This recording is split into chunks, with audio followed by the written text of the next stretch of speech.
Kaya pa ba? Mapagpalang araw ng Sabado, kapanalig, kapistahan ngayon ni San Hermas.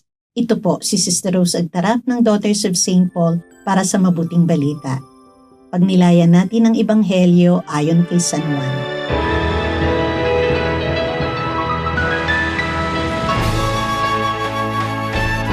Sinabi ni Jesus sa kanyang mga alagad, Kung napopuot sa inyo ang mundo, alamin ninyo na ako muna bago kayo ang kinapuotan.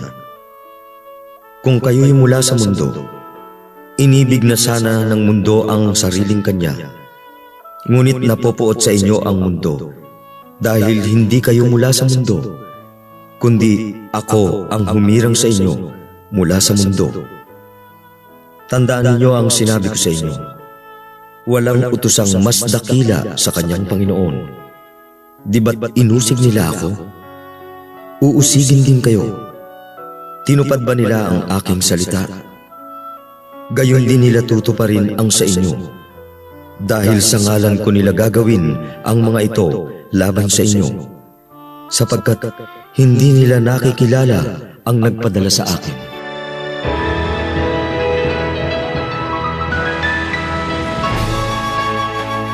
Malaking takot sa akin nung gusto kong pumasok sa kumbento ang pangamba na paano kung hindi ko ito makayanan. Sa Ebanghelyo ngayon, ipinapaalala ni Jesus na ang pagsunod sa Kanya ay hindi madali. Kung siya ay kinamuhian ng mundo, gayon din ang kanyang mga tagasunod. Mga kapanalig, may sariling pamantayan ang mundo. At madalas, ito'y salungat sa katotohanan ng Diyos.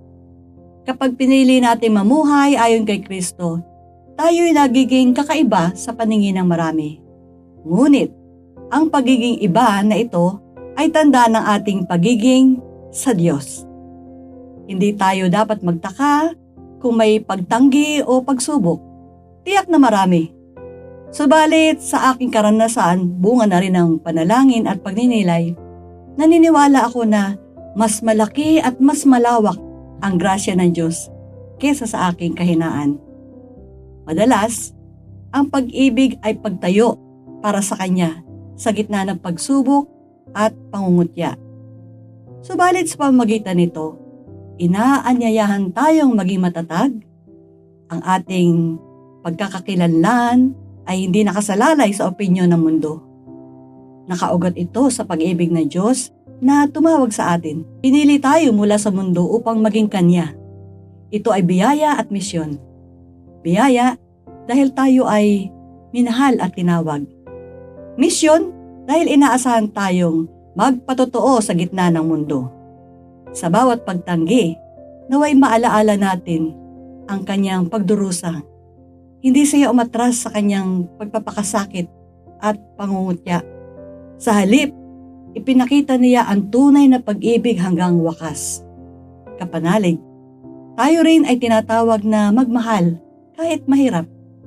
Ang pagsunod kay Jesus ay landas ng katapatan, hindi ng kaginhawahan. Ngunit sa landas na ito, naroon ang tunay na kagalakan. Manalangin tayo. Panginoon, bigyan mo po kami ng lakas na manatiling tapat sa iyo. Sa gitna ng pagsubok at pagtanggi, tulungan mo po kami magmahal at magtiwala. Amen. Mga kapanalig, maraming salamat po sa inyong suporta sa aming misyon, lalong-lalo na sa mga sumusunod na sponsors.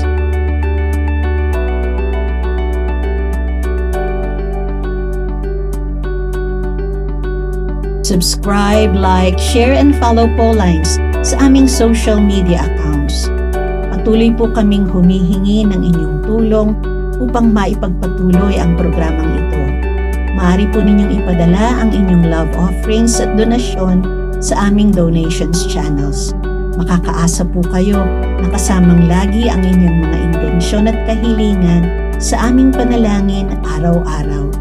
Ito pong muli si Sister Rose na nag-aanyaya sa inyong manalangin.